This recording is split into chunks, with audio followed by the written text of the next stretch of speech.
అమరావతికి సంబంధించి చాలా అంశాలు, తెలియని అంశాలను కూడా కొన్ని బయటికి తీసుకొస్తూ మాట్లాడారు. ఏం చేస్తుంది ప్రభుత్వం? ఒకటి చంద్రబాబు నాయుడు గారు is very good at marketing. But if you objective look at what is happening in Amaravati, ఏం కడుతున్నారు? మొత్తం తీసుకుపోయి అక్కడే ధార పోస్తున్నారు, డబ్బులన్నీ అక్కడే వృధా చేస్తున్నారు. ఇప్పుడు మళ్ళీ ఇంకొన్ని ఎకరాలు కావాలని అడుగుతున్నారు 20,000 ఎకరాలు. 5 ఏళ్లలో అక్కడ ఒక సింగపూర్ వచ్చిందన్నంత ఇమాజినేషన్లోకి వెళ్ళిపోయారు జనాలు. అసలు అవుతుందా కాదా అన్న ఆలోచనలు అయితే చాలా మంది ఉంటున్నారు కదా. దీని మీద దృష్టి పెట్టి ముందుకు తీసుకెళ్లాల్సిన టైంలో మీరు మళ్ళీ ఇంకొక 20 ఎకరాలని, మళ్ళీ ఇంకొక ఎయిర్పోర్ట్ అని, ఇప్పుడు 70-80 ఎయిర్పోర్ట్లు అయ్యాయి. ఎక్కడ ల్యాండింగ్స్ లేవు, ప్లేన్ లేవు, ఏం ఉండదు. సో మనం ఇట్లా కడతా పోతే దానికి అర్థం లేదు. మీరు సోషల్ మీడియాలో సురేష్ గారు చంద్రబాబు నాయుడు గారి మీద ఒక కార్టూన్ ఏదో వేసి అవమానకరంగా చేస్తే వాళ్ళకి నచ్చకపోతే అరెస్ట్ అంటున్నారు. ప్రజలు ఎన్నుకున్న తర్వాత ఒక నియంతగా ప్రవర్తిస్తారు. పోలీసులు మొత్తం అతని చేతిలో ఉంటారు. ఎవరిని పడితే వాళ్ళని అరెస్ట్ చేయండి, ఎవరిని పడితే వాళ్ళని జైల్లో లేదు.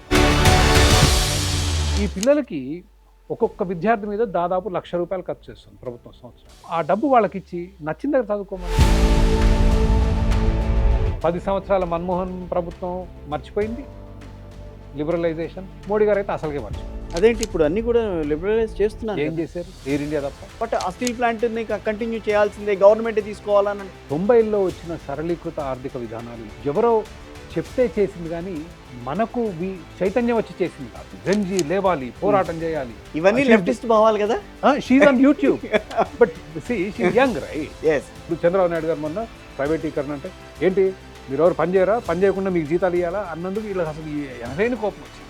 దోపిడీ జరిగేది ఇక్కడైతే అక్కడ అంటారేంటి? ఇప్పుడు ఏంది, జగన్మోహన్ రెడ్డి గారు ఈ ఆసుపత్రులు తెచ్చినప్పుడు ఆయన హయాంలోనే ఈ ప్రైవేటైజేషన్ 17 మెడికల్ కాలేజ్ ప్రైవేటైజేషన్ జరిగిందే.